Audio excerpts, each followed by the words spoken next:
Hello, this is Chris Roshnut24K on Twitter.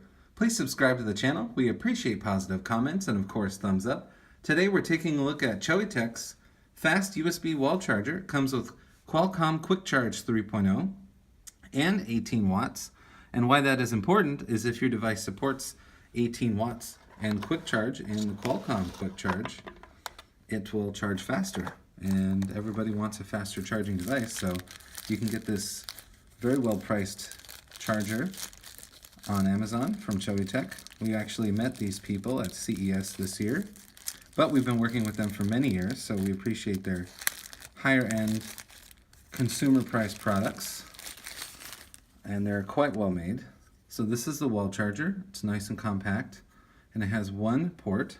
Also comes with a USB Type A to USB Type C cable, and it's nice and thick, so we do appreciate that very much. And if you're going to buy Choetech's new 5-coil multiple device charger, you're going to want to get one of these to charge the devices with.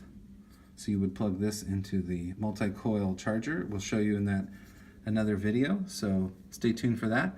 But this is the one-port fast USB wall charger from Choetech. It has 18 watts of power, and it has Qualcomm Quick Charge 3.0.